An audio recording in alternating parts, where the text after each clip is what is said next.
ದುನಿಯಾ ಅನ್ನೋದು ನನಗೆ ಬರ್ಡನ್ ಆಗ್ತಾ ಇದೆಯಪ್ಪ, ಎಷ್ಟು ಅಂತ ಇದನ್ನ ತಗೊಳ್ಳಿ ಅಂತ ಆ ಥರದ್ದು ಏನಾದರೂ ಅನ್ಸಿದ್ಯಾ? ಜನ ಪ್ರೀತಿಯಿಂದ ಕೊಟ್ಟಿರೋದು.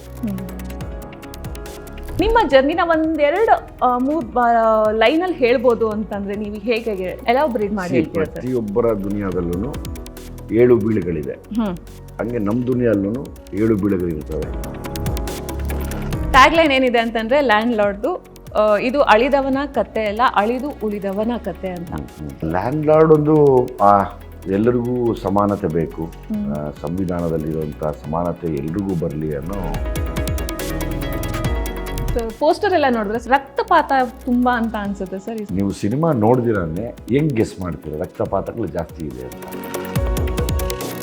ಸ್ಟಾರ್ ಕಿಡ್ಸ್ ಸಿನಿಮಾ ಇಂಡಸ್ಟ್ರಿಗೆ ಬರ್ತಾ ಇದ್ದಾರೆ ಅಂತಂದ್ರೆ ನೆಪೋಟಿಸಮ್ ಅನ್ನುವಂತಹ ಒಂದು ಟ್ಯಾಗ್ ಲೈನ್ ಕೊಟ್ಬಿಡ್ತಾರೆ. ನೆಪೋಟಿಸಮ್ ಅನ್ನೋದೇ ಆದರೆ ನಾನು ಯಾಕೆ ಬೇರೆಯವರಿಗೆಲ್ಲ ಹೊಸಬರಿಗೆ ಸಲಗ ಭೀಮಾಲೆಲ್ಲ ಅವಕಾಶ ಕೊಡ್ತೀನಿ? ಯಾರು ಇನ್ನೊಬ್ಬರ ಹೆಸರನ್ನ, ಇನ್ನೊಬ್ಬರ ದುಡ್ಡನ್ನ ಅಥವಾ ಇನ್ನೊಬ್ಬರ ಆಸ್ತಿನ ಈಸಿಯಾಗಿ ಕಬಳಿಸ್ಕೊಳಕ್ ನೋಡ್ತಾರೋ ಅವ್ರು ಯಾರಿಗೂ ಒಳ್ಳೇದಾಗಿಲ್ಲ. ಅದು ಗಂಡಾಗ್ಲಿ ಹೆಣ್ಣಾಗ್ಲಿ ನೀವು ನೋಡಿದ್ದೀರಾ? ಹಾಯ್ ಹಲೋ ಎಲ್ರಿಗೂ ನಮಸ್ಕಾರ. ಪ್ರಜಾವಾಣಿ ವಿಶೇಷ ಕಾರ್ಯಕ್ರಮಕ್ಕೆ ಸ್ವಾಗತ. ನಾನು ವೈದೇಹಿ ಬಾಟಿ.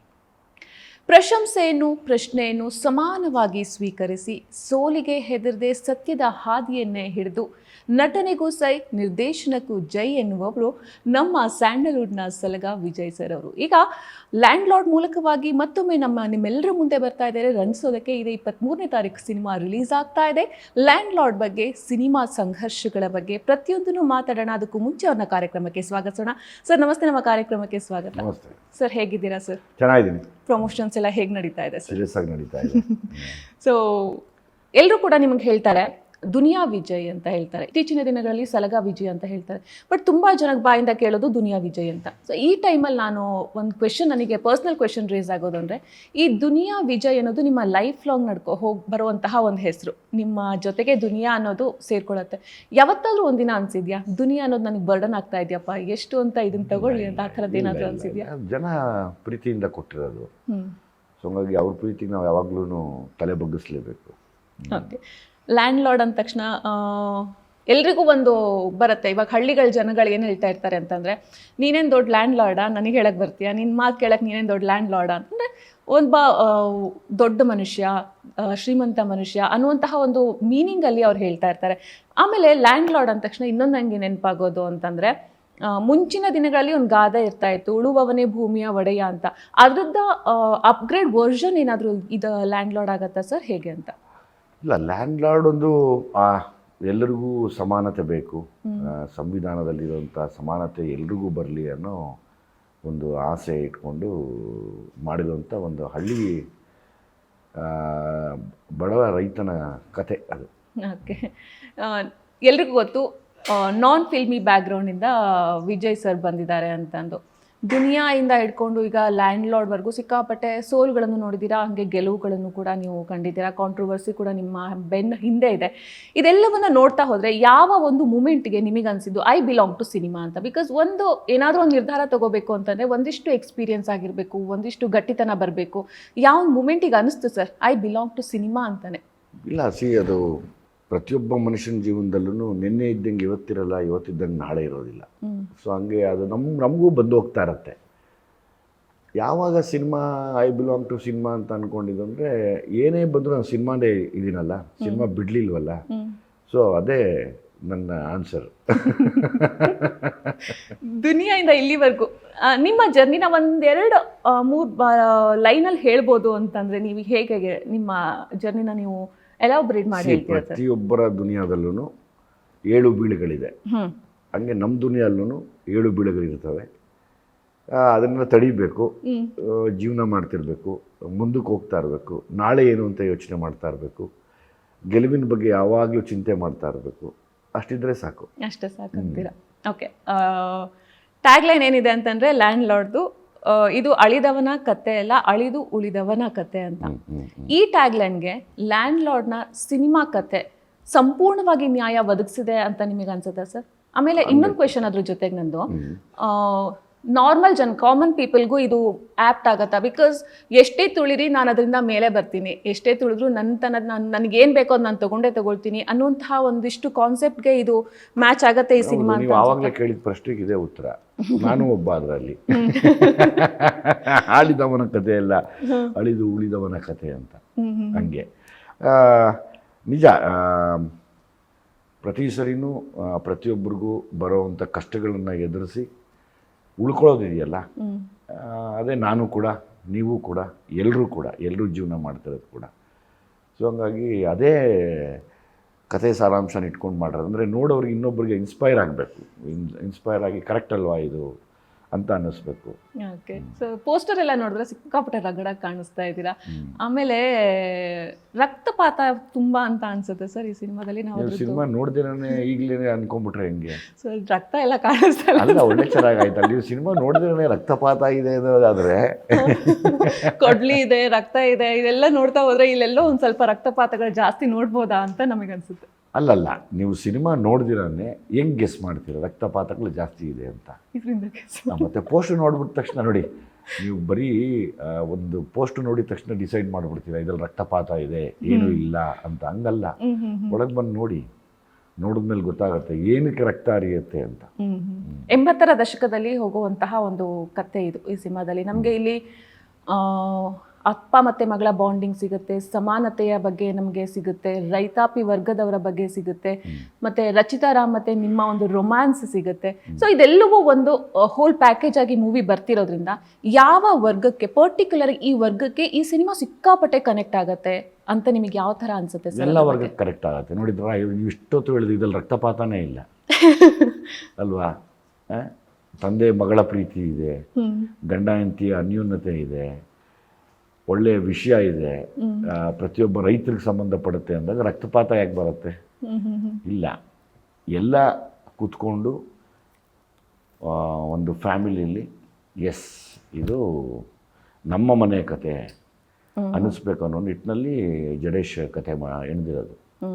ಪ್ರೆಸ್ ಮೀಟಲ್ಲೂ ನೀವು ಹೇಳ್ತಾ ಇದ್ರಿ, ಎಲ್ಲರೂ ನೋಡ್ದೆ ಓಕೆ ಇದು ನಮ್ಮನೇಲಿ ಆಗಿದೆ, ಓಕೆ ಇದು ನಮ್ಮ ಲೈಫಲ್ಲಿ ಆಗಿದೆ ಅನ್ನುವಂತಹ ಒಂದಿಷ್ಟು ಮಾತುಗಳನ್ನು ನೀವು ಹೇಳ್ತಾ ಇದ್ರಿ. ಹಾಗೆ ಇದು ಎಲ್ರಿಗೂ ಕನೆಕ್ಟ್ ಆಗುವಂಥದ್ದು ಅಂತ ನಿಮಗೆ ಅನ್ಸುತ್ತೆ? ಬಿಕಾಸ್ ಒಬ್ಬೊಬ್ರು ಲೈಫು ಒಂದೊಂದು ಥರ ಇರುತ್ತೆ. ಈ ಸಿನಿಮಾದಲ್ಲಿ ಆ ಲೈಫಿಗೆ ಕನೆಕ್ಟ್ ಆಗುವಂತಹ ಒಂದಿಷ್ಟು ವಿಷಯಗಳು ಇದ್ರೂ ಇರಬಹುದು. ಆ ಥರದಂದ್ರೆ ಯಾವುದ್ರ ಬಗ್ಗೆ ನೀವು? ಅಂದರೆ ಬಡವರ ಹೋರಾಟ ಇರುತ್ತಲ್ಲಮ್ಮ ಯಾವಾಗಲೂ. ಇವತ್ತಿಗೂ ಬಡತನ ತಾಂಡವಾಡ್ತಾ ಇದೆ. ಯಾರೋ ಇರೋರು ಮಾತ್ರ ಅದನ್ನು ಚೆನ್ನಾಗಿ ಅನುಭವಿಸ್ತಾ ಇದ್ದಾರೆ. ಅಂದರೆ ಅಮಾಯಕರಿಗೆ ಮೋಸ ಮಾಡ್ತಾ, ಯಾರೋ ಅಮಾಯಕರಿಗೆ ತಮಗಿರೋ ಕೆಟ್ಟ ಬುದ್ಧಿಯಲ್ಲಿ ಬಡವರಿಗೆ ಅನ್ಯಾಯ ಮಾಡ್ತಾ ಬದುಕ್ತಾ ಇರೋ ಸುಮಾರು ಜನ ಇವತ್ತಿಗೂ ಇದ್ದಾರೆ. ಅವ್ರ ವಿರುದ್ಧ ಒಂದು ಹೋರಾಟ ಅಂತ ಕೂಡ ಅನ್ಕೋಬೋದು. ಸರ್ ಇದು ನಾನು ಆವಾಗಲೇ ಹೇಳಿದೆ, ರೈತಾಪಿ ವರ್ಗದವ್ರಿಗೆ ಸಿಕ್ಕಾಪಟ್ಟೆ ಕನೆಕ್ಟ್ ಆಗೋದು. ನೀವು ಒಂದು ಪ್ರೆಸ್ ಮೀಟಲ್ಲಿ ಒಬ್ರು ಕ್ವೆಶನ್ ಕೂಡ ಕೇಳ್ತಾರೆ, ರೈತರು ಇವಾಗಿನ ಒಂದು ಸದ್ಯದ ಪರಿಸ್ಥಿತಿಯಲ್ಲಿ ತಮಗೆ ಬೇಕಾದನ್ನ ಪಡ್ಕೊಳ್ಳೋಕ್ಕೆ ಸಿಕ್ಕಾಪಟ್ಟೆ ಹೋರಾಟ ಮಾಡ್ತಾ ಇದ್ದಾರೆ ಅಂತಂದು. ಆ ಎಲ್ಲ ಅಂಶಗಳನ್ನು ನಾವು ಈ ಸಿನಿಮಾದಲ್ಲಿ ನೋಡ್ಬೋದಾ ಸರ್? ಕೆಲವು ಇರ್ಬೋದು.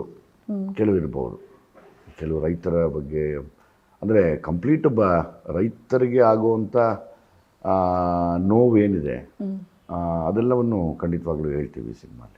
ನಿಮಗೆ ಹೇಗೆ ಬಂತು sir land lord?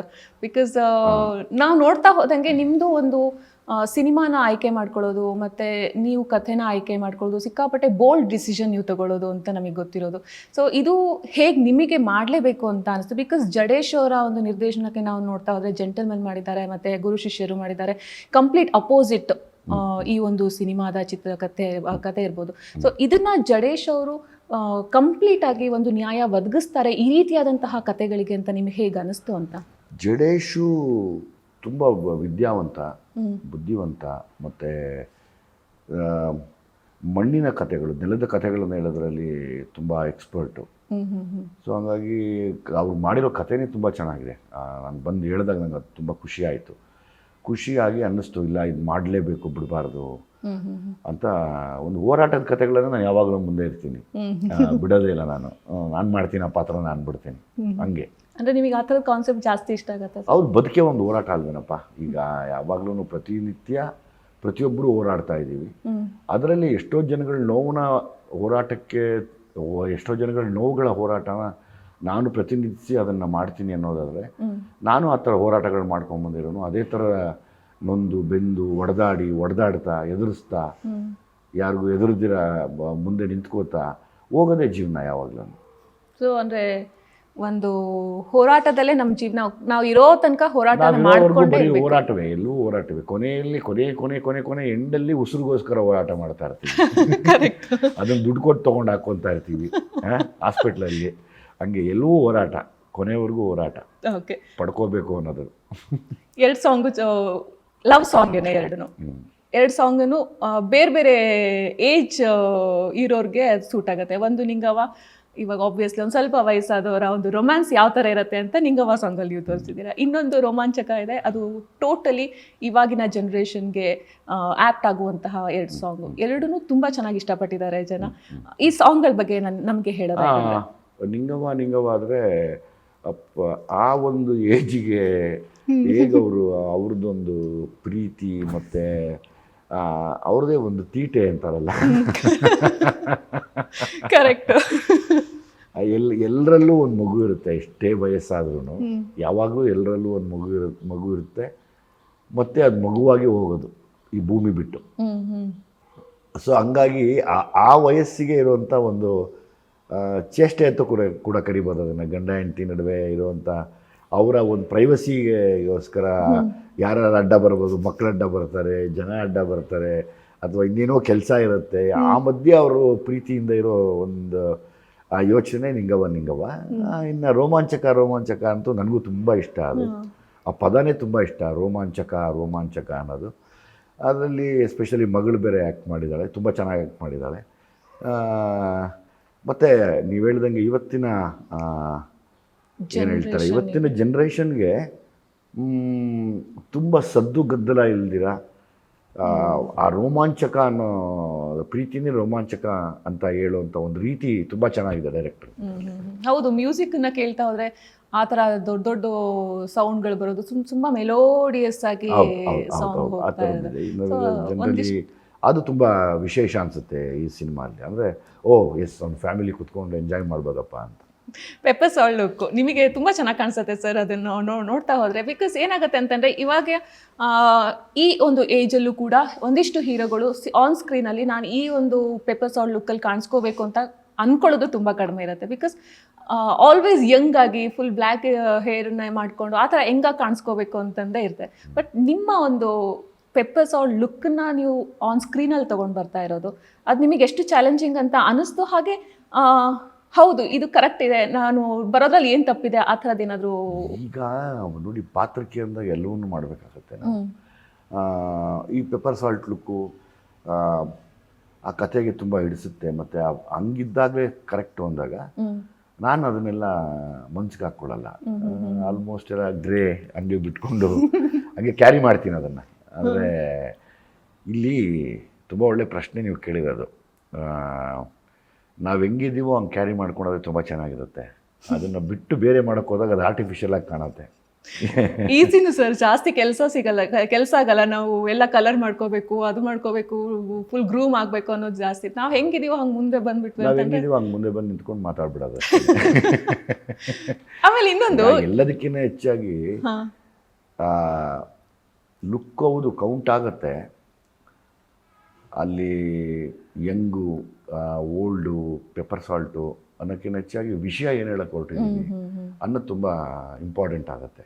Okay, so ವಿಷಯ ಹಿಂಗಿರುವಾಗ ನೀವು ಕಲರ್ ಮಾಡ್ಕೊಂಡು ಬಂದು ಬ್ಲ್ಯಾಕ್ ಕೂದಲು ಬಂದರೆ ಅದರಲ್ಲಿ ಅರ್ಥನೇ ಇರಲ್ಲ, ಅದಕ್ಕೆ ವಿರುದ್ಧವಾಗಿರುತ್ತೆ ಅದು. ಇದೇ ವಿಷಯಕ್ಕೆ ಇನ್ನೊಂದು ಹೇಳಬೇಕು ಅಂತಂದರೆ, ಈ ಥರದ್ದು ಈ ಏಜಲ್ಲಿ ನಿಮ್ಮ ಏಜನ್ನೇ ಅದೇ ರೀತಿಯಾದಂತಹ ಪಾತ್ರವನ್ನು ಮಾಡಿದಂತಹ ಒಂದಿಷ್ಟು ಉದಾಹರಣೆಗಳಿದೆ. ವಿಷ್ಣುವರ್ಧನ್ ಸರ್ ಆಗಿರ್ಬೋದು, ಅಮಿತಾಬ್ ಬಚ್ಚನ್ ಸರ್ ಆಗಿರ್ಬೋದು, ಅವರು ಆ ಏಜಿಗೆ ತಕ್ಕಂತಹ ಪಾತ್ರವನ್ನೇ ಮಾಡಿ ಆ ಸಿನಿಮಾಗಳು ಗೆದ್ದಿರುವಂತಹ ಉದಾಹರಣೆಗಳಿದ್ದಾವೆ. ಸೊ ಒಂದು ಎಕ್ಸ್ಪೆರಿಮೆಂಟ್ ಅಂತಲೇ ಹೇಳ್ಬೋದು. ಎಕ್ಸ್ಪೆರಿಮೆಂಟ್ ಅನ್ನೋಕ್ಕಿಂತ ಹೆಚ್ಚಾಗಿ ಒಂದು ಪ್ರಾಮಾಣಿಕ ಪ್ರಯತ್ನ ಅಂತ ಹೇಳ್ಬೋದು, ಕತೆಗೆ ನ್ಯಾಯ ಒದಗಿಸೋದಕ್ಕೆ. ಅದು ಎಕ್ಸ್ಪೆರಿಮೆಂಟ್ ಆಗಲ್ಲ. ಪಾತ್ರ ಬರೆದಾಗ ಈ ಪಾತ್ರಕ್ಕೆ ಇಂಥ ಲುಕ್ ಇರುತ್ತೆ, ಇಷ್ಟು ವಯಸ್ಸಾಗಿರುತ್ತೆ ಅಂದಾಗ ನಾವು ಅವ್ರ ಜೊತೆ ಸೇರ್ಕೊಂಡ್ಬಿಡ್ಬೇಕು. ಯಾವಾಗ ಅದ್ರ ಜೊತೆ ಸೇರ್ಕೋತೀವಿ ಆ ಪಾತ್ರ ತಾನಾಗೆ ಬಂದ್ಬಿಡತ್ತೆ. ಒಂದು ನೀವು ಹೆಂಗಿದ್ದೀರಾ ಹಂಗೆ ಬರ್ತಾ ಇದ್ದೀರಾ ಸ್ಕ್ರೀನ್ ಮೇಲೆ. ಇನ್ನೊಂದು ರಚಿತಾ ರಾಮ್ ಅವ್ರು ಹೆಂಗೆ ಅಂತಂದ್ರೆ ಫುಲ್ ಅಪೋಸಿಟ್ ಬರ್ತಾ ಇದ್ದಾರೆ. ಅವರ ಕ್ಯಾರೆಕ್ಟರ್ಗೆ ಅವರ ಏಜ್ಗೆ ಸಿಕ್ಕಾಪಟ್ಟೆ ಡಿಫ್ರೆನ್ಸ್ ಇದೆ. ಹೌದು. ಒಬ್ಬ ಹೀರೋಯಿನ್ ಸರ್, ಇವಾಗ ಯಾರೇ ಆಗ್ಲಿ ಒಂದು ಹೀರೋಯಿನು, ಅದು ಸ್ಯಾಂಡಲ್ವುಡ್ ಅಲ್ಲಿ ಚಾಲ್ತಿಯಲ್ಲಿರುವಂತಹ ಹೀರೋಯಿನು ಒಂದು ಅಮ್ಮನ ಪಾತ್ರ ಮಾಡ್ಬೇಕು, ಅದು 16 ವರ್ಷದ ಹುಡುಗಿಯ ಅಮ್ಮನ ಪಾತ್ರ ಮಾಡ್ಬೇಕು ಅಂತಂದ್ರೆ ಅದೊಂದು ಅಕ್ಸೆಪ್ಟ್ ಮಾಡ್ಕೊಳ್ಳೋದೇ ಒಂದು ಚಾಲೆಂಜಿಂಗ್. ಸೊ ಮುಂದಿನ ದಿನಗಳಲ್ಲಿ ನನ್ನ ಈ ತರ ಕ್ಯಾರೆಕ್ಟರ್ನ ನೋಡಿದಂತಹ ಜನರು ಮುಂದಿನ ದಿನಗಳಲ್ಲಿ ನನಗೆ ಸಿನಿಮಾದಲ್ಲಿ ಅವಕಾಶಗಳು ಯಾವ ರೀತಿಯಾಗಿ ಬರ್ಬೋದು ಅನ್ನೋಂಥ ಸೆಕೆಂಡ್ ಥಾಟ್ ಬಂದೇ ಬರುತ್ತೆ. ಸೊ ಇದನ್ನ ನೋಡ್ತಾ ಹೋದ್ರೆ ರಚಿತಾ ರಾಮ್ ಅವರು ಈ ಪಾತ್ರಕ್ಕೆ ಹೆಂಗ್ ಒಪ್ಕೊಂಡ್ರು, ಅವ್ರು ಹೆಂಗ್ ಒಗ್ಕೊಂಡ್ರು ಈ ಪಾತ್ರಕ್ಕೆ ಅಂತ ಇಲ್ಲಿ ಎರಡು ವಿಶೇಷ ಅನ್ಸುತ್ತೆ. ರಚಿತಾ ರಾಮ್ ಅವರು ಬೀಯಿಂಗ್ ಎ ಯಂಗ್, ಆ ಓಲ್ಡ್ ಪಾತ್ರ ಮಾಡೋದೇ ಖುಷಿ ಅಲ್ವಾ, ಅದಕ್ಕೆ ಧೈರ್ಯ ಬೇಕು ಎಲ್ಲರಿಗೂ. ಸುಮ್ಮನೆ ಬಂದ್ಬಿಡಲ್ಲ ಅದು. ತಳಪ್ಪ ನಾನು ಹೆಂಗದೇ ಕಾಣಿಸ್ಕೋಬೇಕು, ನಾನು ಒಂಚೂರು ಆ ಕಡೆ ಈ ಕಡೆ ಏನು ಇದಾಗಬಾರ್ದು ಅಂತ ಕೆಲವು ಹೆಣ್ಮಕ್ಳದಲ್ಲಿ ಆ ರೀತಿ ಅವ್ರ ಮೇಲೆ ಒಂದು ಪ್ರೀತಿ ಇರುತ್ತೆ ಯಾವಾಗ್ಲೂ. ಕರೆಕ್ಟ್. ಸೊ ಹಂಗಾಗಿ ಆ ಪ್ರೀತಿನ ಹೊರತುಪಡಿಸಿ ಪಾತ್ರಕ್ಕೆ ನಾನು ಈ ಥರ ನಿಂತ್ಕೋಬೇಕು ಅನ್ನೋದು ಒಂದು ದೊಡ್ಡತನ. ಸೊ ಅದ್ರ ಬಗ್ಗೆ ನನಗೂ ಖುಷಿ ಇದೆ. ಓಕೆ, ನಿಮ್ಮ ಮಗಳು obviously off screen on screen ಎರಡು ಅಪ್ಪ ಮಗಳು ಪಾತ್ರವನ್ನೇ ನೀವಿಬ್ರು ಮಾಡ್ತಾ ಇದ್ದೀರಾ. ಅದೊಂಥರ ಸ್ಪೆಷಲ್ ಸರ್. ಇವಾಗ ಆಫ್ ಸ್ಕ್ರೀನಲ್ಲಿ ನೀವು ಅಪ್ಪ ಮಗಳು ಆದವರು ಆನ್ ಸ್ಕ್ರೀನಲ್ಲಿ ಬೇರೆ ಬೇರೆ ಪಾತ್ರ ಮಾಡಿದ್ರೆ ಅದಷ್ಟು ಕನೆಕ್ಟ್ ಆಗೋದಿಲ್ಲ. ಅಪ್ಪ ಮಗಳ ಪಾತ್ರನೇ ಆನ್ ಸ್ಕ್ರೀನ್ ಮಾಡೋದು ಸಿಕ್ಕಾಪಟ್ಟೆ ಸ್ಪೆಷಲ್ ಅಂತ ಅನ್ಸುತ್ತೆ. ಬಾಂಡಿಂಗು, ಆ ಕಡೆ ಬಾಂಡಿಂಗು ಆಮೇಲೆ ಆನ್ ಸ್ಕ್ರೀನಲ್ಲಿ ಬಾಂಡಿಂಗು ಹೆಂಗೆ ಮಿಕ್ಸ್ ಆಯಿತು? ಯಾವ ಥರ ನಿಮ್ಮದು ಬಾಂಡಿಂಗ್ ಏನು ಶೂಟಿಂಗ್ ಬಂದ ತಕ್ಷಣ ಯಾವ ಥರ ಚೇಂಜ್ ಆಗ್ತಾ ಇತ್ತು? ಹೆಂಗೆ ನೀವು ನಿಮ್ಮನ್ನು ನೀವು ಮೋಲ್ಡ್ ಮಾಡ್ಕೊಳ್ತಾ ಇದ್ರಿ ಸಿನಿಮಾಗಳಿಗೆ ಇಬ್ಬರು ಅಂತ? ಇಲ್ಲ ಪಾಪ, ಈಗ ನೋಡಿ ಅವಳು ಈಗ ಮೊದಲನೇ ಸರಿ ಇಂಡಸ್ಟ್ರಿಗೆ ಕಾಲಿಟ್ಟಿರೋದು. ಸೊ ಹಂಗಾಗಿ ನಾವು ಎಷ್ಟು ಸ್ಟ್ರಿಕ್ಟ್ ಆಗಿರ್ತೀವೋ ಅದನ್ನು ಅವ್ರು ಫಾಲೋ ಮಾಡ್ತಾರೆ ಯಾವಾಗಲೂ ಸೆಟ್ನಲ್ಲಿ. ಹಂಗಾಗಿ ಅದರಲ್ಲಿ ರಿತನ್ಯ ತುಂಬ ಅರ್ಥ ಮಾಡ್ಕೋತಾಳೆ. ಏನನ್ನ ಹೇಳಿದ್ರೆ ಅರ್ಥ ಮಾಡ್ಕೊಂಡು ಪಾಪ ಕೆಲವು ಸತಿ ಅವಳಿಗೊಂದು ತುಂಬ ಪ್ರಶ್ನೆ ಕೇಳೋ ಆಸೆ ಯಾವಾಗಲೂ. ಅದೇ ಅದು ಓನ್ಲಿ ಮನೆಯಲ್ಲೇ ಅಲ್ಲ, ಸೆಟ್ಟಲ್ಲೂ ಅಷ್ಟೇ ತುಂಬ ಪ್ರಶ್ನೆ ಕೇಳ್ತಿರ್ತಾಳೆ. ನಾನು ರೇಗಿಸ್ತಿರ್ತೀನಿ, ಇರಮ್ಮ ಎಷ್ಟು ಪ್ರಶ್ನೆ ಕೇಳ್ತೀಯಾ ಅಂತ. ಎಲ್ಲದಕ್ಕಿಂತ ಹೆಚ್ಚಾಗಿ ಅವಳಿಗೆ ಇದ್ರ ಮೇಲೆ ತುಂಬ ಪ್ರೀತಿ ಇದೆ, ನಾನೇನೋ ಅಚೀವ್ ಮಾಡಬೇಕನ್ನೋ ಪ್ರೀತಿ ಇದೆ. ಸೊ ಹಂಗಾಗಿ ಅದು ನಮಗೆ ಗೊತ್ತಾಗ್ಬಿಡತ್ತೆ, ಓ ಇಲ್ಲ ಇದು ತುಂಬ ಇಂಟ್ರೆಸ್ಟೆಡ್ ಇದ್ದಾರೆ. ನಾವೆಲ್ಲ ಹೊಸಬರಿಗೆಲ್ಲ ಚಾನ್ಸ್ ಕೊಡ್ತಿರ್ತೀವಲ್ಲ, ಹಂಗೆ ಆ ಒಂದು ಗುಣ ಇದೆ. ನಾನು ಅಚೀವ್ ಮಾಡಬೇಕಿಲ್ಲಿ, ಅಚೀವ್ ಮಾಡಿ ಏನೋ ಪ್ರೂವ್ ಮಾಡಬೇಕು ಅನ್ನೋ ಒಂದು ಆಸೆ ಇದ್ದಾಗ ನಾವು ಅವ್ರನ್ನ ಡಿಸ್ಟರ್ಬ್ ಮಾಡಬಾರ್ದು. ನಾನು ಸೆಟ್ಟಲ್ಲಿ ತುಂಬ ಸ್ಟ್ರಿಕ್ಟ್ ಆಗಿರ್ತಾ ಇದ್ದೆ. ಆದಮೇಲೂ ಕೂಡ ಕೆಲವು ಸರ್ತಿ ಅದೇ ಮೂಡಲ್ಲೇ ಮಾತಾಡಿಸ್ತಿದ್ದೆ, ಹಿಂಗಿರ್ಬೇಕಮ್ಮ, ಹಿಂಗೆ ಮಾಡು ಅಂತ. ಸೊ ಆಕೆನೂ ತುಂಬ ಗುಣವಂತೆ, ಚೆನ್ನಾಗಿ ಮಾಡಿದ್ಲೆ ಎಲ್ಲ. ಸ್ಟಾರ್ ಕಿಡ್ಸ್ ಸಿನಿಮಾ ಇಂಡಸ್ಟ್ರಿಗೆ ಬರ್ತಾ ಇದ್ದಾರೆ ಅಂತಂದ್ರೆ ಒಂದಿಷ್ಟು ಜನ ಸ್ವಾಗತಿಸ್ತಾರೆ ಸರ್, ಇನ್ನೊಂದಿಷ್ಟು ಜನ ನೆಪೋಟಿಸಮ್ ಅನ್ನುವಂತಹ ಒಂದು ಟ್ಯಾಗ್ ಲೈನ್ ಕೊಟ್ಬಿಡ್ತಾರೆ.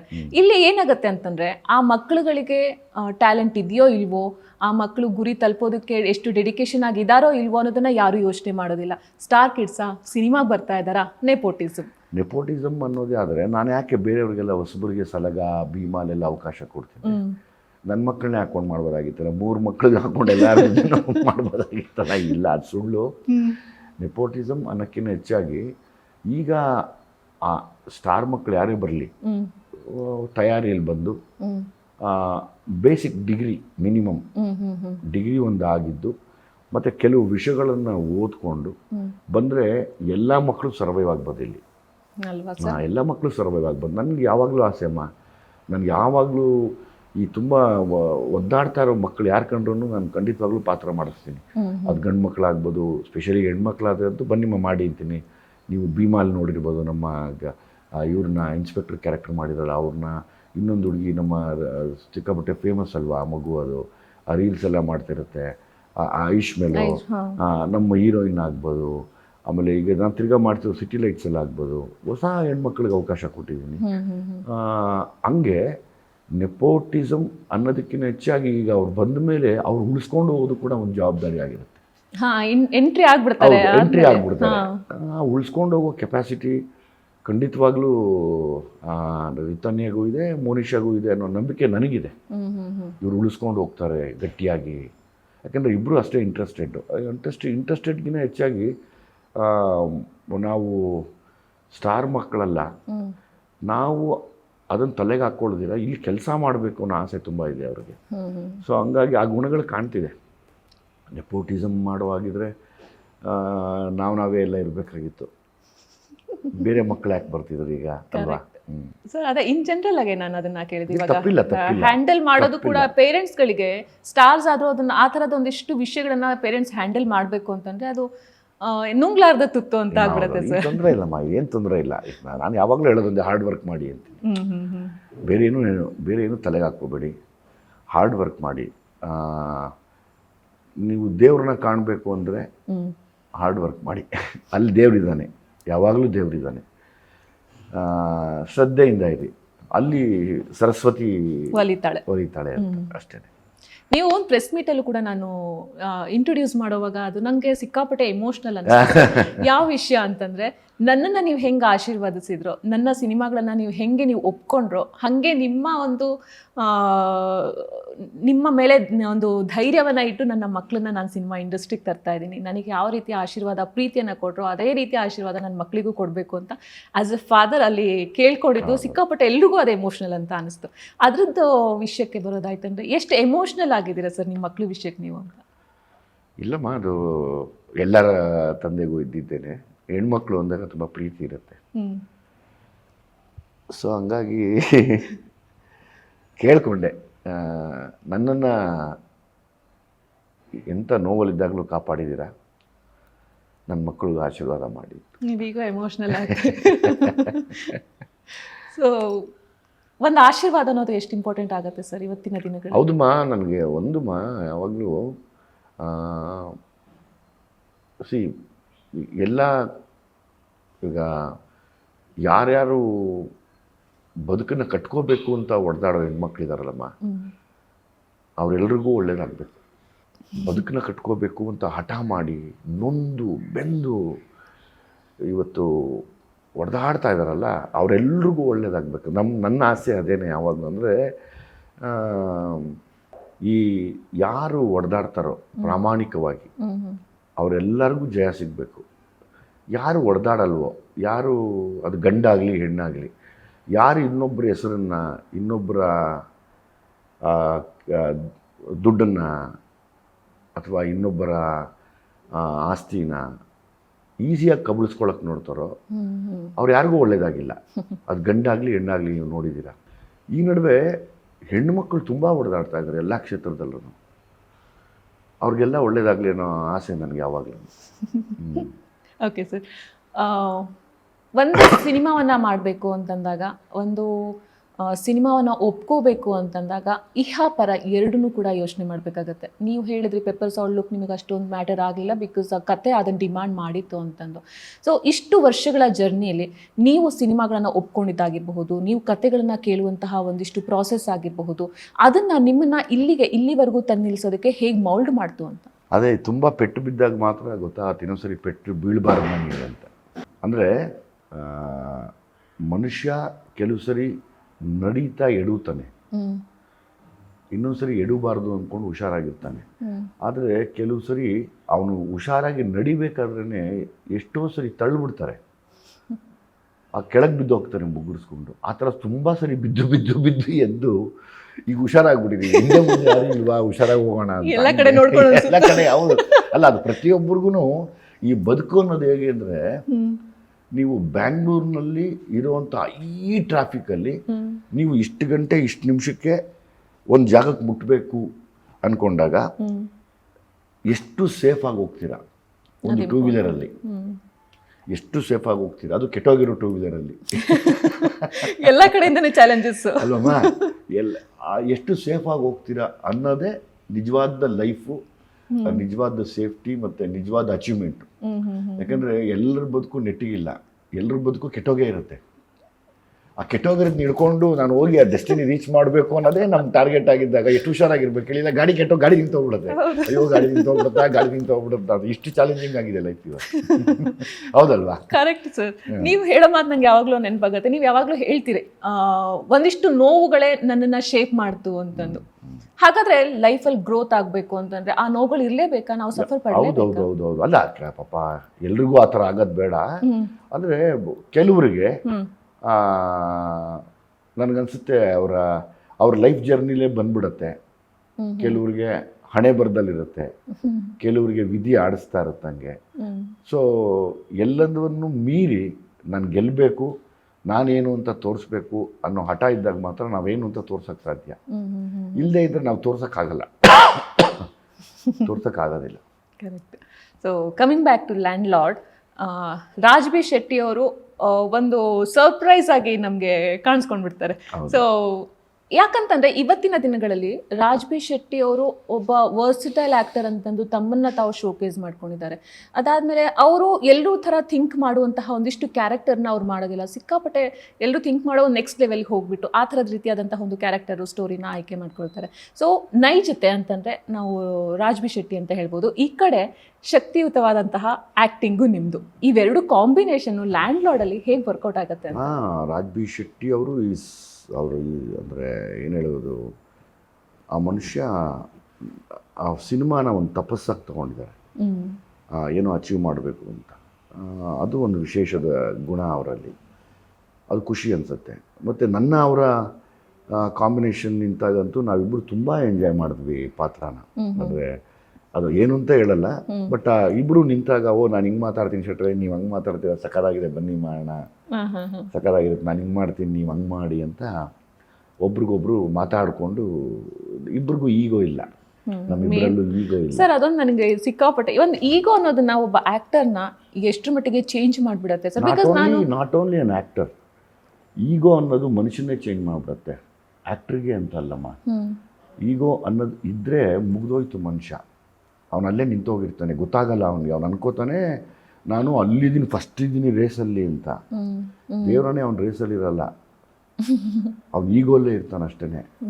ಈಗೋನ ಬಿಟ್ಬಿಡ್ಬೇಕು, ಎಲ್ರಿಗೂ ಸೋಲ್ಬೇಕು, ತಲೆ ಬಾಗಬೇಕು, ತಲೆ ಬಿಟ್ಟು ನಡಿಬೇಕಾಗತ್ತೆ, ಕೆಲವು ಸರ್ತಿ ತಲೆ ಬಗ್ಸ್ಬೇಕಾಗತ್ತೆ, ಒಬ್ಲೈಸ್ ಮಾಡಬೇಕಾಗತ್ತೆ, ಮತ್ತು ಕೇಳಬೇಕಾಗತ್ತೆ, ತಿಳ್ಕೊಬೇಕಾಗತ್ತೆ. ಒಂದೊಂದ್ಸರಿ ಚಿಕ್ಕ ಚಿಕ್ಕ ಮಕ್ಕಳ ಬಾಯಲ್ಲಿ ಎಲ್ಲೋ ದೇವ್ರು ಹೇಳಿಸ್ಬಿಡ್ತಾನೆ ನೀತಿ ಪಾಠನ, ನಮ್ಗೆ ಅರ್ಥ ಮಾಡ್ಕೋಬೇಕಾಗತ್ತೆ. ಇವೆಲ್ಲವೂ ಸೂಕ್ಷ್ಮದಲ್ಲಿ ಯೋಚನೆ ಮಾಡಿದಾಗ ಮಾತ್ರ ನಾವೇನೋ ಮಾಡೋಕ್ಕೆ ಸಾಧ್ಯ ಆಗತ್ತೆ, ಇಲ್ಲಾಂದರೆ ಏನೂ ಮಾಡೋಕ್ಕಾಗಲ್ಲ. ನನಗೆ ಗೊತ್ತಿರೋದು ದೊಡ್ಡ ಮನುಷ್ಯನಿಗೆ ಎಲ್ಲ ಕಾಯಿಲೆಗಳಿಗಿನ್ನ ದೊಡ್ಡ ಕಾಯಿಲೆ ಈಗೋ. ಅದೊಂದು ಬಂದ್ಬಿಟ್ರೆ ವಾಸಿ ಆಗಲ್ಲ, ಅದಕ್ಕೆ ಮೆಡಿಸನ್ ಬೇರೆ ಇಲ್ಲ. ಸೊ ಇಬ್ರು ಈಗೋ ಇಲ್ದಿರೋ ಇಬ್ರು ಆಕ್ಟರ್ನ ನಾವು ಒಂದು ಸಿನಿಮಾದಲ್ಲಿ ನೋಡ್ತಾ ಇದೀವಿ ಅಂತಂದ್ರೆ, ಸೊ ಆ ಕಾಂಬಿನೇಷನ್ ಬಗ್ಗೆ ನೀವು ಮಾತಾಡ್ತಾ ಇದ್ರೆ ಹೇಗೆಲ್ಲ ಆಗ್ತಾ ಇತ್ತು ಅಂತಂದು? ತುಂಬ ಚೆನ್ನಾಗಿ ಒಬ್ರಿಗೊಬ್ರು ಮಾತಾಡ್ಕೊಂಡು ಆ್ಯಕ್ಟ್ ಮಾಡಿದ್ವಿ. ಆಮೇಲೆ Jadesh specially as a director ತುಂಬ ಖುಷಿ ಪಟ್ಟಿದ್ದಾರೆ. ಅದರ ರಿಸಲ್ಟಿಗೆ ನಾನು ಕೂಡ ಕಾಯ್ತಾ ಇದ್ದೀನಿ 23. ಅವರ ದೃಷ್ಟಿಕೋನ ನಿಮಗೆ ಹೆಂಗೆ ಅನ್ಸುತ್ತೆ ಸರ್? ಕತೆಗಳನ್ನು ಆಯ್ಕೆ ಮಾಡಿಕೊಳ್ಳುವಂತಹ ರಾಜ್ ಬಿ ಶೆಟ್ಟಿ ಅವರ ದೃಷ್ಟಿಕೋನದ ಬಗ್ಗೆ ನೀವು? ಖುಷಿ ಅಲ್ವಮ್ಮ, ಅಂದರೆ ಲೈಕ್ ಆ ವರ್ಸಟ್ಯಾಲಿಟಿ ಬೇಕು ಮನುಷ್ಯನಿಗೆ. ಅಂದರೆ ನಾನು ಒಂದೇ ಥರ ಮಾಡ್ತೀನಿ ಅನ್ನೋಕ್ಕಿಂತ ಬೇರೆ ಬೇರೆ ಬೇರೆ ಬೇರೆ ಪಾತ್ರದಲ್ಲಿ ಮಾಡ್ತೀನಿ, ಬೇರೆ ಬೇರೆ ಒಪ್ಪಿಸ್ತೀನಿ, ನಾನು ಬೇರೆ ಬೇರೆ ವಿಷಯಗಳಿಗೆ ರೆಪ್ರೆಸೆಂಟ್ ನಿಂತ್ಕೋತೀನಿ ನಾನು ಆ್ಯಸ್ ಅನ್ ಆ್ಯಕ್ಟರ್ ಅನ್ನೋದು. ಅದು ತುಂಬ ದೊಡ್ಡ ಯೋಚನೆ, ಮತ್ತು ಅದಕ್ಕೆ ಮಾಡ್ಕೋಬೇಕಂತ ತಯಾರಿ ಮಾಡ್ಕೋತಾರಲ್ಲ, ಅದು ನಾನು ತುಂಬ ಖುಷಿ ಪಡ್ತೀನಿ ಅದನ್ನು. ಓಕೆ. ಸಿನಿಮಾ ಅಂತಂದಾಗ ಸಿನಿಮಾದಲ್ಲಿ ಆ್ಯಕ್ಟ್ ಮಾಡ್ತಾ ಇರಬೇಕಾದ್ರೆ ಒಂದಿಷ್ಟು ಸಿನಿಮಾಗಳಿರುತ್ತೆ, ಅದರಲ್ಲಿ ನಿಮಗೆ ರಿಯಲೈಸೇಷನ್ ಆಗೋದು ಅಥವಾ ಅದರಿಂದ ನೀವು ತಿಳುವಳಿಕೆ ಬಂದಿದೆ, ನಿಮಗೆ ಒಂದು ಯಾವುದೋ ವಿಷಯದ ಬಗ್ಗೆ ತಿಳ್ಕೊಂಡಿದ್ದೀನಿ ಅನ್ನೋದು ತುಂಬ ಕಡಿಮೆ ಇರುತ್ತೆ. ಬಟ್ ಈ ರೀತಿಯಾದಂತಹ ಒಂದಿಷ್ಟು ಕಥೆಗಳಲ್ಲಿ ಏನಾಗ್ಬಿಡುತ್ತೆ ಅಂದರೆ ಒಂದು ರಿಯಲೈಸೇಷನ್ ಅಂತ ಬರುತ್ತೆ. ನೀವು ಆ್ಯಕ್ಟ್ ಮಾಡ್ತಾ ಮಾಡ್ತಾನೆ ಒಂದು ವಿಷಯಕ್ಕೆ ನೀವು ರಿಯಲೈಸ್ ಮಾಡ್ಕೊಳ್ತೀರಾ, ಒಂದು ವಿಷಯ ಓಕೆ ಈ ಥರ ಇರ್ಬೋದಾಗಿತ್ತು ಅನ್ನೋದು ತಿಳ್ಕೊಳ್ತೀರಾ. ಆ ಥರ ನೋಡ್ತಾ ಹೋದರೆ ಲ್ಯಾಂಡ್ ಲಾರ್ಡಲ್ಲಿ ನೀವು ಏನೆಲ್ಲ ಶೂಟಿಂಗ್ ಮಾಡಿರುವಂತಹ ಟೈಮಲ್ಲಿ ಯಾವುದಾದ್ರೂ ಒಂದು ವಿಷಯಕ್ಕೆ ತುಂಬ ರಿಯಲೈಸ್ ಮಾಡ್ಕೊಂಡಿದ್ದೀರಾ ಅಂತಂದರೆ? ಈಗ ನಾನು ಒಬ್ಬ ರೈತರ ಮನೆಯಿಂದ ಬಂದವನು, ರೈತರ ಕುಟುಂಬದಿಂದ ಬಂದವನು. ಮತ್ತು ನಾವೇನು ಅಷ್ಟೊಂದು ತುಂಬ ಫೈನಾನ್ಷಿಯಲಿ ಚೆನ್ನಾಗಿದ್ದವರಲ್ಲ, ನಾವೆಲ್ಲ ಕಷ್ಟದಲ್ಲಿದ್ದವರನ್ನೇ.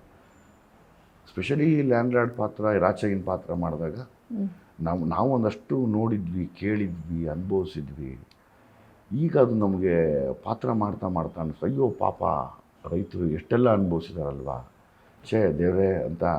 ಯಾರೋ ಒಬ್ಬ, ಎಲ್ಲರೂ ಅಲ್ಲ, ಕೆಲವು ವಿದ್ಯಾವಂತರು ಎಷ್ಟು ರೈತರ ಮೇಲೆ ದಬ್ಬಾಳಿಕೆ ಮಾಡಿಬಿಟ್ಟಿದಾರಲ್ವಾ, ಪಾಪ ಅನಿಸುತ್ತೆ. ಸೊ ಹಂಗಾಗಿ ನಾನು ಯಾವಾಗಲೂ ಎಲ್ಲರ ಮನೆಯಲ್ಲೂ ಒಬ್ಬೊಬ್ಬರು ಲಾ ಮಾಡಿ, ಮನೆಗೊಬ್ಬರು ಲಾಯರು ಆಗಿ ಅನ್ನೋ ಆಸೆ, ಎಜುಕೇಟ್ ಆಗಿ ಅನ್ನೋ ಆಸೆ. ಯಾಕಂದರೆ ಸಾಕು ಪಾಪ ಅವರು ಏನು ಈ ಪಾತ್ರ ಮಾಡೀನಿ, ಅವರೇ ಅನುಭವಿಸಿದ ಸಾಕು. ಇಷ್ಟೆಲ್ಲ ಇದ್ದೂ ಇಷ್ಟು ಬಡವರ ಮೇಲೆ, ನಿರ್ಗತಿಕರ ಮೇಲೆ, ರೈತರ ಮೇಲೆ ಆಗ್ತಾ ಇರುವಂಥ ಅನ್ಯಾಯ ನಾವು ತಡೆಯೋಕ್ಕಾಗ್ತಿಲ್ಲ ಅನ್ನೋದಾದರೆ ನಮಗೆ ಬೇಕಾಗಿರೋ ವೆಪನ್ ಒಂದೇ ಎಜುಕೇಷನ್. ಅದನ್ನು ಜಾಸ್ತಿ ಮಾಡ್ಕೊಳ್ಳಿ ಮನೆಗಳಲ್ಲಿ ಅನ್ನೋ ಆಸೆ ನನಗೆ. ಸೊ ನೋಡಿದವ್ರಿಗೂ ಒಂದಿಷ್ಟು ರಿಯಲೈಸೇಷನ್ ಆಗುತ್ತೆ ಅಂತ ಹೇಳ್ತೀರಾ ಸರ್? 100% ಆಗುತ್ತೆ, ಗೊತ್ತಾ? 100% ಅದು ಎಲ್ಲರಿಗೂ ಮನಸ್ಸು ಪಿಂಚ್ ಮಾಡುತ್ತೆ, ಅದು ಬಿಡಲ್ಲ, ಅಯ್ಯೋ ದೇವ್ರೆ. ಸರ್, ನಿಮ್ಮ ಸ್ಟ್ರಗಲ್ ನಮ್ಮೆಲ್ಲರಿಗೂ ಗೊತ್ತಿದೆ. ಎಷ್ಟು ಈ ಒಂದು ಸ್ಟೇಜಲ್ಲಿ ಬಂದು ನಿಲ್ಬೇಕಂದ್ರೆ ವಿಜಯ್ ಸರ್ ಎಷ್ಟು ಸ್ಟ್ರಗಲ್ ಮಾಡಿದ್ದಾರೆ. ಒಂದು ಅಪರ್ಚುನಿಟಿಗಾಗಿರ್ಬೋದು, ಸಿನಿಮಾಗಳ ಕಥೆಗಳನ್ನು ಆಯ್ಕೆ ಮಾಡ್ಕೊಳ್ಳೋದ್ರಲ್ಲಾಗಿರ್ಬೋದು, ಅವರಿಗೆ ಕಾಲ್ ಬರೋದ್ರಲ್ಲಾಗಿರ್ಬೋದು, ಈ ಸಿನಿಮಾಗೆ ಅಪ್ರೋಚ್ ಮಾಡೋದ್ರಲ್ಲಾಗಿರ್ಬೋದು. ಆದರೆ ಇತ್ತೀಚಿನ ದಿನಗಳಲ್ಲಿ ನಿಮಗೆ ಈ ಥರ ಸ್ಟ್ರಗಲ್ಲು ಈಗಿನ ಯಂಗ್ಸ್ಟರ್ಸ್ ನಿಮಗೆ ಫೇಸ್ ಮಾಡಬೇಕಾದಂತಹ ಒಂದು ಅನಿವಾರ್ಯತೆ ಇದೆ ಅಂತ ಅನ್ಸುತ್ತೆ ಸರ್? ಅಥವಾ ಅವರಿಗೆ ಆಪರ್ಚುನಿಟಿದು ಸಿಕ್ಕಾಪಟ್ಟೆ ಏನಂತಾರೆ, ಫ್ರೀಯಾಗಿ ಅವ್ರಿಗೆ ಒಂದು ಸಿನಿಮಾ ಮಾಡಿದ ತಕ್ಷಣ ಆಪರ್ಚುನಿಟಿ ಸಿಕ್ಬಿಡುತ್ತೆ, ಅವ್ರಿಗೆ ಅಷ್ಟೊಂದು ಕಷ್ಟ ಆಗಲ್ಲ ಇವತ್ತಿನ ದಿನಗಳಲ್ಲಿ ಅಂತ ಅನ್ಸಲ್ಲ? ಕಷ್ಟ ಆಗಲ್ಲ. ನಾನು ಹೇಳೋದು ತಯಾರಿಗಳು ಚೆನ್ನಾಗಿರಬೇಕು ಅಂತ. ತಯಾರಿ ಚೆನ್ನಾಗಿದ್ದಾಗ ಈಗ ಏನಾಗುತ್ತೆ, ಸುಮ್ಮನೆ ಸಿಂಪಲ್ ಒಂದು ಈಸಿಯಾಗಿ ಹೇಳ್ಬೇಕಂದ್ರೆ, ನೀವೊಂದು ಮಿನಿಮಮ್ ಡಿಗ್ರಿ ಓದಿದ್ರೆ ಸ್ವಲ್ಪ ನಮಗೆ ಅಕ್ಷರ ಜ್ಞಾನ ಅದು ಇದು ಗೊತ್ತಾಗುತ್ತೆ. ಓಕೆ, ಮಾಸ್ಟರ್ ಡಿಗ್ರಿ ಮಾಡಿದರೆ ಇನ್ನು ಸ್ವಲ್ಪ ಜಾಸ್ತಿ ಗೊತ್ತಾಗುತ್ತೆ. ಮಿನಿಮಮ್ ಮಾಸ್ಟರ್ ಡಿಗ್ರಿ ಮಾಡೋಷ್ಟು ನಾಲೆಡ್ಜು ಇದ್ದಾಗ ಈಸಿಯಾಗಿ ಸರ್ವೈವ್ ಆಗ್ತೀವಿ. ಅಥವಾ ಈ ಕ್ಷೇತ್ರ ನನಗೆ ಹಿಂಗೆ ಮಾಡ್ತಾ ಇದೆ ಅಂತ ದೂರ ಬಂದ್ಬಿಡ್ತೀವಿ. ಯಾವತ್ತು ನಾವು ಎರಡೂ ಇಲ್ದಿರ ಒಳಗೆ ನುಗ್ಗಕ್ಕೆ ಹೋಗ್ತೀವೋ ಅದೊಂದು ಚಕ್ರವ್ಯೂಹ, ಅದು ಸಿಕ್ಕಾಕೊಂಡ್ಬಿಡ್ತೀವಿ ನಾವು. ಸೊ ನಮಗೆ ನಾವೇ ರಿಯಲೈಸ್ ಮಾಡ್ಕೋಬೇಕು ಯಾವ್ದು ನಮಗೆ ಸೂಟ್ ಆಗುತ್ತೆ. ಹೌದೌದೌದೌದು. ಅಲ್ಲ, ಎಲ್ಲರೂ ಬರ್ಬೋದು ಇಲ್ಲಿಗೆ, ಇಂಡಸ್ಟ್ರಿಗೆ ಎಲ್ಲರೂ ಬರ್ಬೋದು, ಎಲ್ಲರೂ ಬಂದು ಎಲ್ಲರೂ ನಿಲ್ಬೋದು.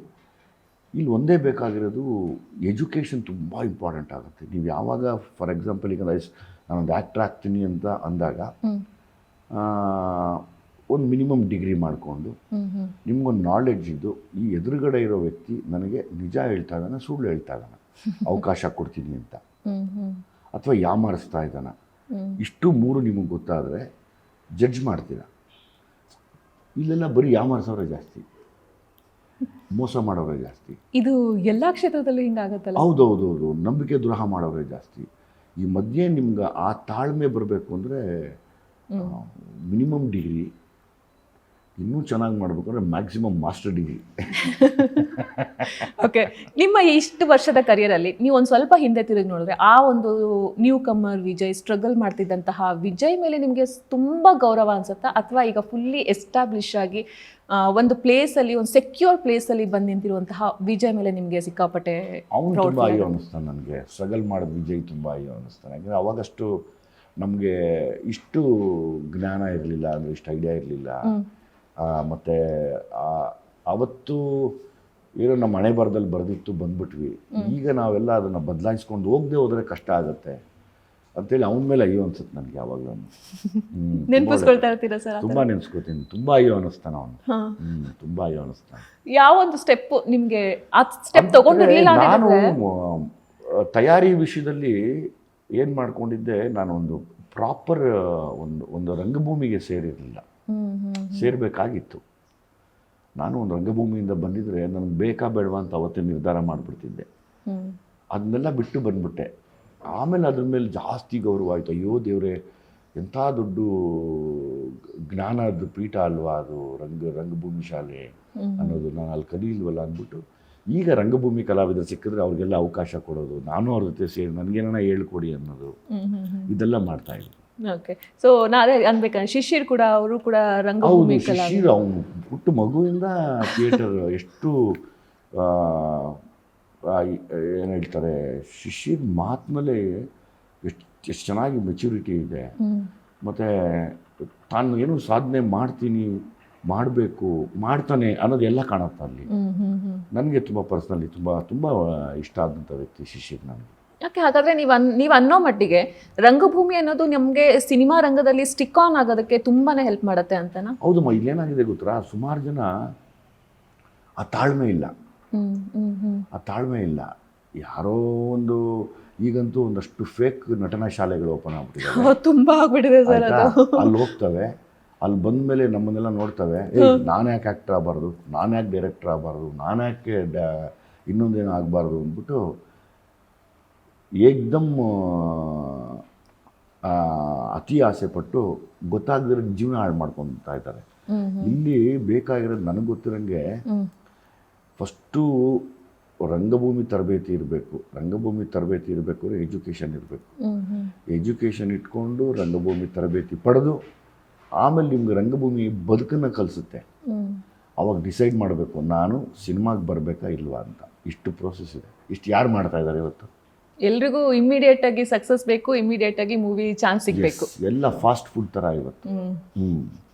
ಹಿಂಗೆ ಆರ್ಡ್ರ್ ಮಾಡಿದ ತಕ್ಷಣ ಊಟ ಬರುತ್ತಲ್ಲ, ಹಂಗೆ ನಾನು ಯಾವುದೋ ಒಂದು ಇದನ್ನು ಬಿಟ್ಟು ಬಂದೆ ಅಂದ ತಕ್ಷಣ ಡೈರೆಕ್ಟರ್ ಆಗಲಿಲ್ಲ ಯಾಕೆ ಅಂತ ಯೋಚನೆ ಮಾಡಿ.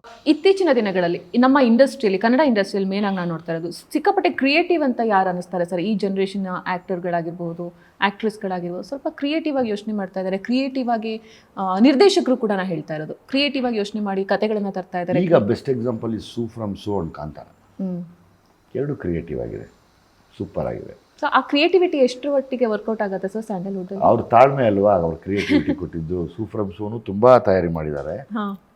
ಅಂಡ್ ಅಗೇನ್ ಕಾಂತಾರ ಏನು ಸುಮ್ಮನೆ ಬಿಟ್ಟಿಲ್ಲ ಪಾಪ, ಅವರು ವರ್ಷಾನ್ಗಟ್ಲೆ ಪ್ರಯತ್ನ ಪಟ್ಟರು. ಒಬ್ಬ ಆರ್ಟಿಸ್ಟು, ಆಮೇಲೆ ಡೈರೆಕ್ಟರು, ಹೀರೋ ಆಗಿ ನೀವೇನು ಸ್ಟೆಪ್ ತಗೋಬೋದು ಸರ್ ಇದಕ್ಕೆ ಪೈರಸಿ ವಿಷಯಕ್ಕೆ? ಈಗ ನಮ್ಮ ಕೈಯಲ್ಲಿಲ್ಲ, ಕಂಟ್ರೋಲ್ ಮಾಡಬೇಕಾಗಿರೋದು ಅದಕ್ಕೆ ಸಂಬಂಧಪಟ್ಟಂಥ ಡಿಪಾರ್ಟ್ಮೆಂಟ್. ಸರ್ಕಾರಕ್ಕೆ ಅದರ ಮನವಿ ಕೊಟ್ಟು, ನಮ್ಮ ರಿಕ್ವೆಸ್ಟ್ನ ಕೊಟ್ಟು ಸರ್ಕಾರ ಅದಕ್ಕೆ ಸಂಬಂಧಪಟ್ಟಂಥ ಡಿಪಾರ್ಟ್ಮೆಂಟಿಗೆ ಬರೋದು, ತುಂಬ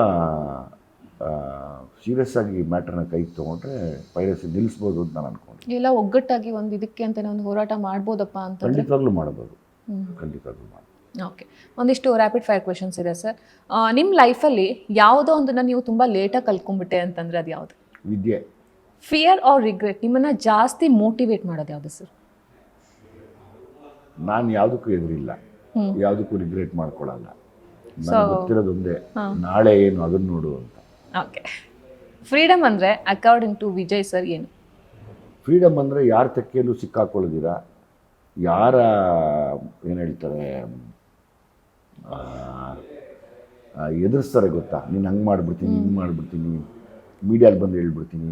ಇವತ್ತು ಪ್ರೆಸೆಂಟ್ ನಡೀತಾ ಇರೋದು, ಮೀಡಿಯಲ್ಲಿ ನೋಡ್ಕೊಂಡು ನಿನ್ನ ಹೆಂಗೆ ಅವಮಾನ ಮಾಡಿಬಿಡ್ತೀನಿ, ಮೀಡಿಯಲ್ಲಿ ಕುತ್ಕೊಂಡು ನೀನು ಯಾರು ಜನನೇ ನೋಡಬಾರ್ದು, ಆ ಥರ ಈ ಥರ ಮಾಡ್ಬಿಡ್ತೀನಿ. ಇವತ್ತದೇ ಎಲ್ಲ, ಇವತ್ತದೇ ಟ್ರೆಂಡು. ಅದು ಯಾವುದಕ್ಕೂ ಎದುರಿದಿರ, ನಿಮಗೆ ಬೇಕಾಗಿರೋ ನೆಮ್ಮದಿ ನೀವು ಪಡ್ಕೊಳ್ಳೋದು ಜೀವನ. ಅದೇ ಒಂದು ಫ್ರೀಡಮ್ ಅಂತೀರಾ. ಓಕೆ, ನೀವು ಮಾಡಿರೋ ಇಷ್ಟು ಸಿನಿಮಾದಲ್ಲಿ ಯಾವ ಒಂದು ಪಾತ್ರ ನಿಮ್ಮನ್ನು ಹ್ಯೂಮನ್ ಆಗಿ ಮೋಲ್ಡ್ ಮಾಡ್ತು ಅಂತ ಅನ್ಸುತ್ತೆ? ಎಲ್ಲ ಪಾತ್ರಗಳು ನನ್ನ ಈ ಮಟ್ಟಕ್ಕೆ ತೊಗೊಂಬಂದಿದ್ದಕ್ಕೆ ರಾಜಯ್ಯ ಆಗಿದ್ದು ನಾನು ಇವತ್ತು. ಓಕೆ, ಯಾವುದಾದ್ರೂ ಮೂವಿನ, ನಿಮ್ಮ ಮೂವಿನ ಸೀಕ್ರೆಟ್ ಆಗಿ ಥಿಯೇಟರ್ಗೆ ಯಾರಿಗೂ ಗೊತ್ತಿಲ್ಲದಂಗೆ ಹೋಗಿ ಥಿಯೇಟರ್ಗೆ ನೋಡ್ಕೊಂಡು ಬಂದಿದ್ದೀನಿ ಎಲ್ಲ ಸಿನಿಮಾನು ಹೋಗಿ ನೋಡ್ತೀನಿ ಸರ್? ಸೀಕ್ರೆಟ್ ಆಗಿ ಸರ್? ಎಲ್ಲ ಸಿನಿಮಾನು ಹೋಗಿ ನೋಡ್ತೀನಿ. ಹೌದಾ? ಮೋಸ್ಟ್ ಡ್ರಾಮ್ಯಾಟಿಕ್ ಥಿಂಗನ್ನ ನೀವು ಆಫ್ ಸ್ಕ್ರೀನಲ್ಲಿ ಮಾಡಿರೋದು ಅಂದರೆ ಯಾವುದು? ನಾನು ಜನರಲಿ ಡ್ರಾಮಾ ಮಾಡಲ್ಲ, ನೇರವಾಗಿರ್ತೀನಿ. ಅದಕ್ಕೆ ನಾನು ತುಂಬ ಜನ ಕೆಟ್ಟವನು ನಾನು.